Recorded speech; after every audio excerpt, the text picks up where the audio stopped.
Hello friend, welcome back to new video. चलिए दोस्तों, जानते हैं आज के मुख्य समाचार। लेटेस्ट न्यूज है, नई जानकारी है और एक एक खबर बेहद खास है। आइए जानते हैं पूरी जानकारी। चलिए शुरू करते हैं। देखिए, बात कर ले पहले खबर की, तो पीएम मोदी मुंबई में फ्रांसीसी राष्ट्रपति मैक्रो से मिले हैं। भारत फ्रांस के बीच 3.25 लाख करोड़ की डील संभव हो पाई है। भारत को 114 राफेल मिलेंगे। ये मोदी और फ्रांस के राष्ट्रपति इमैनुअल मैक्रो की मुंबई में लोक भवन में बैठक शुरू हुई है। इस बातचीत का मकसद भारत और फ्रांस के बीच साझेदारी को और मजबूत बनाना है। वहीं पंजाब सीएम को जहरीला केमिकल पोलोनियम देने का दावा हुआ है। खालिस्तानी आतंकियों ने बेअंत सिंह जैसा हाल करने की धमकी दी। आपको बता दें, भगवंत मान अभी फिलहाल अस्पताल में भर्ती हैं। पंजाब के मुख्यमंत्री भगवंत मान को जान से मारने की धमकी दी गई। खालिस्तान समर्थक संगठन खालिस्तान नेशनल आर्मी ने प्रशासन को ईमेल भेजकर धमकी दी कि सीएम मान को भाई दिलावर सिंह के वारिसों ने पोलोनियम से संक्रमित किया है। अगर वे बच गए तो उनका पंजाब के पूर्व सीएम बेअंत सिंह जैसा हाल करेंगे, ऐसे बयान धमकी मिली है। विराट अनुष्का वृंदावन एक बार फिर से पहुंचे हैं। प्रेमानंद महाराज से आशीर्वाद लिया, भक्तों के साथ हाथ जोड़कर बैठे रहे, 1 घंटे तक सत्संग सुना है। क्रिकेटर विराट कोहली पत्नी अनुष्का शर्मा के साथ मंगलवार सुबह 6 बजे प्रेमानंद महाराज से मिलने पहुंचे। 1 घंटे तक प्रेमानंद महाराज का सत्संग सुना है। इस दौरान दोनों हाथ जोड़कर ही बैठे रहे, प्रेमानंद महाराज से आशीर्वाद लिया। हालांकि इस दौरान बेटी वामिका उनके साथ नहीं थी। वही टीटी ने चलती ट्रेन में रेप किया है। जरा विजुअल आप देखिएगा। दरअसल दोस्तों, आपको बता दें, गोरखपुर में लड़की ने दर्ज कराई है एफआईआर। बोली सीट के बहाने कैबिन में मुझको लेकर गया। अहमदाबाद गोरखपुर एक्सप्रेस में टीटी ने एक लड़की के साथ रेप किया है। लड़की एनसीसी सी सर्टिफिकेट की परीक्षा देने मऊ गई थी। लौटते समय भीड़ ज्यादा होने के कारण टिकट नहीं ले सकी। वह एसी कोच में खड़ी थी। टीटी सीट दिलाने के बहाने कैबिन में अपने ले गया। वहां पर उसके साथ दुष्कर्म किया है। धमकी दी कि अगर किसी को बताया तो बिना टिकट यात्रा मामले में कार्रवाई करेगा। अब इस प्रकार की वो घटना और भी कर लिया होगा, क्योंकि बड़े सफाई से ये सारे काम उसने किए हैं। आपको बता दें, जीआरपी थाने में इसका केस दर्ज हुआ है। इंडिया एआई समिट में शामिल होंगे बिल गेट्स। फाउंडेशन बोला निमंत्रण रद्द होने की खबरें गलत है, शेड्यूल के हिसाब से ही करेंगे कार्यक्रम। जी हां दोस्तों, माइक्रोसॉफ्ट के को फाउंडर बिल गेट्स ने इंडिया एआई इंपैक्ट समिट में शामिल होने को लेकर बनी असमंजस की स्थिति पर बात साफ कर दी है। गेट्स फाउंडेशन के प्रवक्ता के अनुसार बिल गेट्स तय कार्यक्रम के मुताबिक समिट में हिस्सा लेंगे, अपना कीनोट एड्रेस देंगे। अच्छा दोस्तों, वहीं पर भाजपा विधायक बोले 10-10 बांग्लादेशियों के सिर काटेंगे। छिंदवाड़ा में 50,000 रुपए इनाम की घोषणा भी की है। कहा वंदे मातरम गाना ही होगा। जहां जहां हिंदुओं पर हमले होते हैं वहां ओवैसी चुप रहते हैं। वंदे मातरम तो गाना होगा, वरना यहां से जाना होगा, नहीं तो तेरी औकात बता देंगे। इस प्रकार का बयान आया है टी राजा का। ये बात तेलंगाना के भाजपा विधायक टी राजा ने छिंदवाड़ा में सोमवार को आयोजित हिंदू गर्जना रैली में कही है। टी राजा ने कहा, कई नेता अलग अलग क्षेत्रों में अलग अलग तरह की भाषा प्रतीकों का इस्तेमाल करते हैं। अपने ऊपर हुए हमलों का जिक्र करते हुए उन्होंने कहा, अगर कोई मेरी जान लेना चाहता है तो पूरी तरह ले, लेकिन बच गया तो सबको जवाब देंगे। अच्छा, शंकराचार्य विवाद पर ब्रजेश पाठक ने बड़ा बयान दिया है। उन्होंने कहा, चोटी खींचना महाअपराध है, जिसने भी खींची उसे महापाप लगेगा, सब कुछ लिखा जा रहा है। जी हां दोस्तों, शंकराचार्य अविमुक्तेश्वरानंद मामले में यूपी के डिप्टी सीएम ब्रजेश पाठक ने बड़ा बयान दिया है। उन्होंने कहा, चोटी नहीं खींचना चाहिए था, जो भी दोषी है उसके खिलाफ कड़ी कार्रवाई होनी चाहिए। ब्रजेश पाठक ने यह भी कहा कि पुलिसकर्मियों का बल का प्रयोग करना गलत है। अन्य संसाधन मिले हैं, लाठी लीजिए, लेकिन चोटी खींचना नहीं चाहिए था। चोटी खींचना महाअपराध है, देखिएगा महापाप लगेगा, ऐसे उन्होंने बयान दिए। उन्होंने कहा, हम तो हिंदू माइथोलॉजी में विश्वास करते हैं, सब कुछ खाता बही में लिखा जा रहा है, उन्हें बहुत पाप पड़ेगा।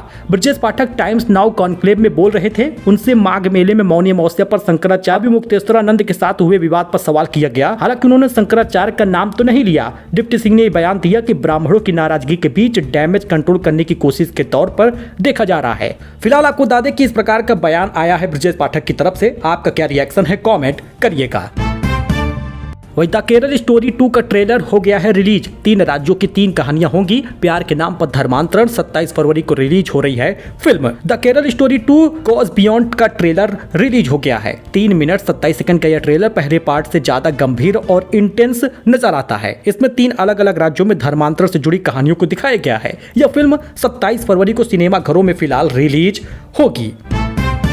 वही चांदी एक बार फिर से सस्ती हो गई है, सोने का दाम भी कम हो गया है। चांदी आज 6,000 रुपए दाम गिर गया, 2,34,000 रुपए पहुंचा है। सोना 3,000 रुपए दाम घट गया, 1,51,000 आ गया है। आपको बता दें कि बहुत सारे एक्सपर्ट ने कहा है कि सोने का दाम 1 लाख तक पहुंचने वाला है। 4 दिन में चांदी की कीमत 32,000 रुपए कम हुई और सोना 6,000 रुपए सस्ता हुआ है। चांदी 17 फरवरी को लगातार चौथे दिन भी गिरावट हुई। IBJA की रिपोर्ट के अनुसार 1 किलो चांदी 6,667 रुपए दाम गिर गया, 2,34,000 पहुंचा है। अच्छा, घर खरीदने की औसत उम्र 38 से 34 साल हो गई है। 74% खरीदार 35 साल से कम उम्र वाले हैं। जेन जी नौकरी लगते ही घर लेना चाहते हैं। पहले आम भारतीय परिवार पैसा जमा करो फिर घर खरीदो का नियम मानते थे। अब ट्रेंड शुरू हुआ है, नौकरी लगते ही घर खरीद लो। देश में बिकने वाले 74% घर 35 साल से कम उम्र वाले खरीद रहे हैं। इसमें 32% खरीदार 25 साल से छोटे हैं। घर खरीदने वालों की औसत उम्र 6 साल में 38 से घटकर 34 साल हो गई है। ये बातें home loan aggregation distribution platform basic home loan के सर्वे घर का सपना कैसे पूरा करता है भारत के सामने आई है। वही दुनिया भर में सोशल मीडिया प्लेटफॉर्म X 2 घंटे तक डाउन रहा। ऐप और वेब दोनों जगह पर यह नहीं चला। 1 महीने में दूसरी बार सर्विस ठप हुई है। वही काशी विश्वनाथ में SDM पर भक्तों ने अभद्रता का आरोप लगाया है। श्रद्धालुओं ने मंडलायुक्त DM से शिकायत की है। बोले महाशिवरात्रि पर VVIP कल्चर चल रहा था। काशी विश्वनाथ मंदिर में महाशिवरात्रि के दौरान अव्यवस्था का मामला सामने आया है। न्यास से जुड़े SDM शंभू शरण पर श्रद्धालुओं से अभद्रता गाली गलौज का आरोप भी लगा है। गर्भगृह के गेट पर उनके साथ गाली गलौज हुई है, दर्शनार्थियों का कहना है। सुल्तानपुर में बैद्यनाथ एजेंसी से 1,20,000 रुपए की चोरी हो गई। जरा वीडियो देखिएगा। पुलिस चौकी के करीब दुकान का ताला तोड़कर हुई है वारदात। सुल्तानपुर में बैद्यनाथ आयुर्वेद एजेंसी में चोरी की घटना सामने आई है। चोरों ने शहर के पॉश इलाके डाकघर चौराहे पर स्थित दुकान का ताला तोड़कर 1,20,000 रुपए नगद चुरा लिया। घटना शाहगंज पुलिस चौकी से मात्र 200 कदम की दूरी पर हुई है। CCTV फुटेज के अनुसार चोरों ने 3 मिनट के भीतर दुकान का शटर और ड्रायर के साथ लॉक मास्टर की से खोल दिया। फुटेज में चोर नोटों की गड्डियां लेकर फरार होते दिख रहे हैं। पीड़ित व्यापारी दिनेश कुमार मिश्र ने बताया कि उनकी दुकान लगभग 38 वर्षों से चल रही है। उन्हें सुबह 4 बजे चोरी की जानकारी मिली, जब उन्होंने देखा कि दुकान का ताला टूटा हुआ है और कैश गायब था। वही टीचर टेट पास करें वरना नौकरी से बाहर होंगे।